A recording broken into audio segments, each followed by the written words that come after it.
Pero comenzamos hablando del Medio Oriente y una tensión que se intensifica en Israel, que son los ataques aéreos contra el grupo militante Hamas en Gaza durante la noche del martes. Esto ocurre en medio de temores de una escalada nuevamente del conflicto. Sobre esta noticia, esto es lo que sabemos. Los ataques aéreos golpean alrededor de 50 objetivos, entre ellos casas de militantes y recintos militares. Fuentes de seguridad de Hamas reportaron ataques aéreos israelíes en toda Gaza, incluso los del F-16, helicópteros Apaches y aviones teledirigidos. Las fuentes dijeron que al menos 10 personas resultaron heridas. El presidente de la Autoridad Palestina, Mahmoud Abbas, pidió a Israel que ponga fin a sus ataques, advirtiendo que la operación arrastra a la región en la inestabilidad. Con más información nos enlazamos en vivo a la frontera entre Gaza e Israel. José, buenas tardes para ti. ¿Cómo se encuentran en estos momentos las calles? ¿Cómo está la tensión?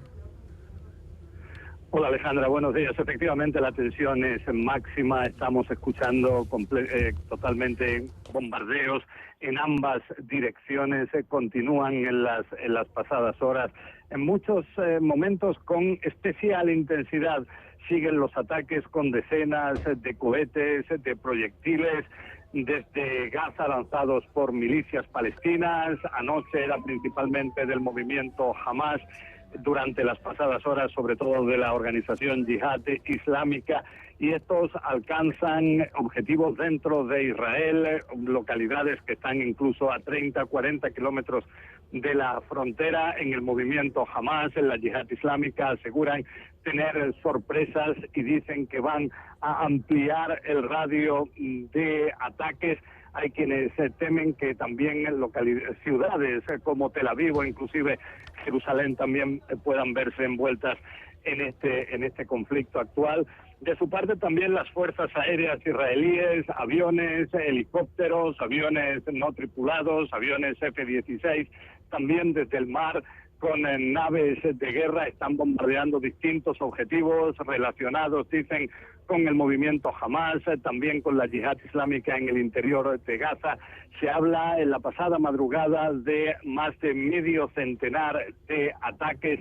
También estas decenas de ataques continúan ahora. Estamos escuchando las explosiones de objetivos que habrían sido atacados en las zonas aquí muy cercanas a donde estamos, de Bet Lahia, de Bet Hanun, en el norte de la franja de Gaza. Los palestinos aseguran que se habla al menos de 24 heridos, entre ellos también entre los objetivos alcanzados por las fuerzas aéreas israelíes se encuentran 4 casas de miembros del ala militar del movimiento Hamas. Previamente a los bombardeos llamaron por teléfono y avisaron a las personas que se encontraban en su interior que dejaran esas casas precisamente para impedir que pudieran ser alcanzadas por estos disparos. Entonces nos encontramos aquí, Alejandra, en una realidad en la que ambos lados aseguran que van a vengar, van a tomar represalias, van a realizar, que acabamos de escuchar, una explosión. En este caso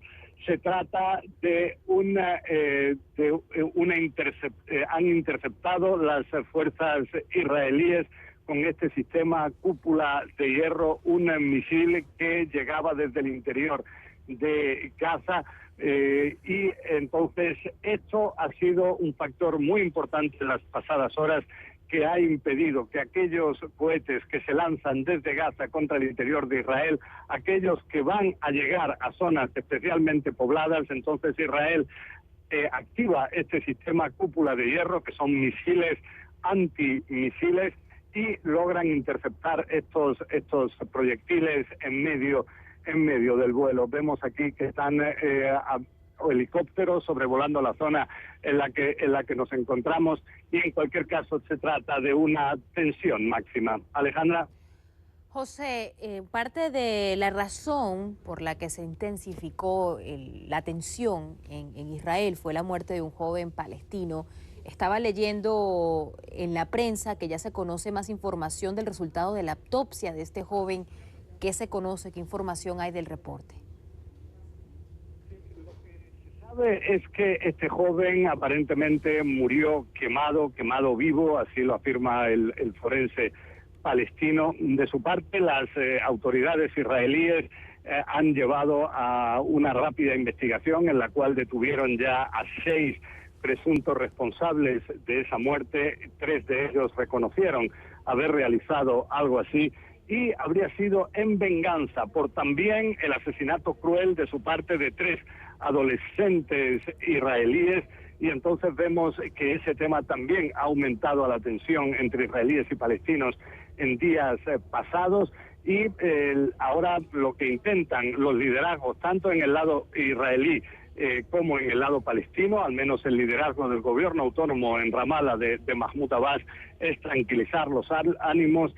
Se teme que la situación que existe ahora mismo en el conflicto pueda deteriorarse. Alejandra. Finalmente, José, cuando nosotros hablamos de conflictos en el Medio Oriente, y ha sido el caso, como por ejemplo hace un par de años cuando te encontrabas en Siria, o incluso con nuestra compañera Verónica Valderas Iglesias en Egipto, se hablaba mucho del peligro de la prensa de reportar en las calles lo que acontece o lo que acontecía en esta zona del mundo. En estos momentos no te encuentras en un estudio, estás en las calles como periodista en Israel.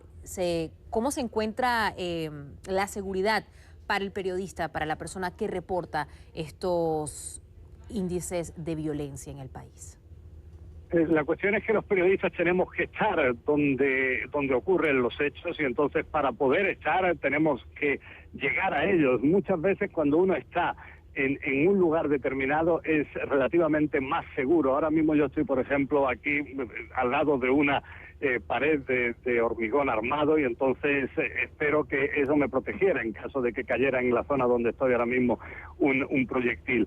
Pero junto a esto están sobre todo los desplazamientos de lugar a lugar, que en esos es necesario utilizar un vehículo, es necesario el salir a zonas abiertas, y entonces ahí es donde el peligro puede llegar a ser mayor. Pero junto a esto estamos pendientes de ver si se acerca alguno de esos peligros, con la confianza de que pueda haber suficiente tiempo para tomar refugio.